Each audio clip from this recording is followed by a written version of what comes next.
protests are still ongoing. There's one now along Katipunan, and giving us updates is mobile journalist Amy Atienza, who reports to us live. Amy, kamusta ang protesta dyan? This as part of the wide ribbon protest of different civil society organizations. Tindig Pilipinas actually organized a noise barrage and also a candle lighting activity here along Katipunan Avenue. And kanina nga, no, sis, na natanong na natin yung convener ng Tindig Pilipinas na si Kiko Aquino at nasabi niya na isa raw itong protesta para nga daw may paalala sa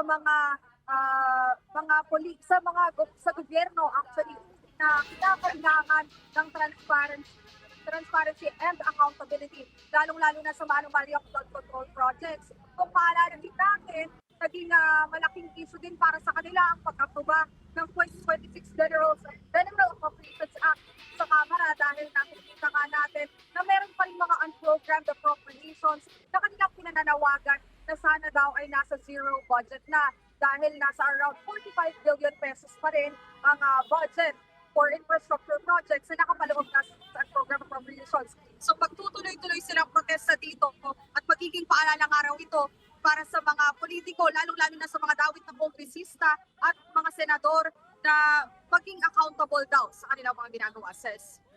So, weekly to every Friday?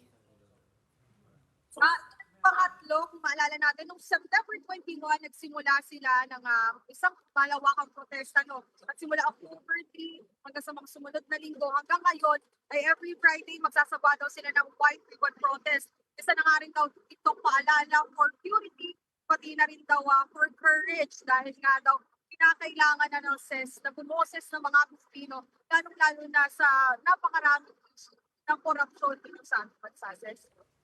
Okay. Kamusta naman ang traffic? Are the motorists also joining, honking their horns? Or naaasar ba sila sa protesta? They're just like, I guess, dalawang reaction lang yan. Nung pagkarating natin, napakalakas ng busina ng mga motorista. At kung makikita mo naman sa aking gilid, ito na mismo yung kalagayan ng traffic dito sa Katipunan. Hindi na naman masyadong traffic.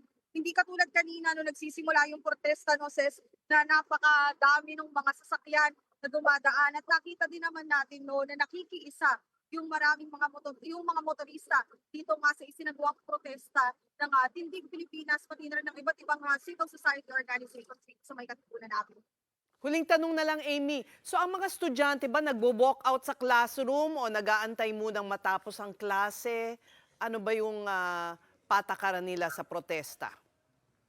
Kanina, nakita na natin ang ilang mga estudyante ng University of the Philippines, Diliman, no, around 11 a.m. daw, nag-walk out na sila sa kanilang mga classroom. Hindi na nila iniisip kung may klase pa or wala. At yun na nga, dire-diretso silang nag-rally para nga daw dito sa anti-corruption na call nila.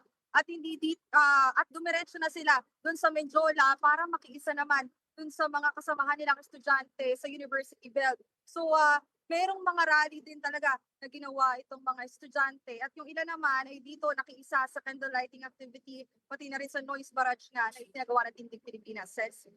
Okay, maraming salamat. Thank you for your report, mobile journalist Amy Atienza.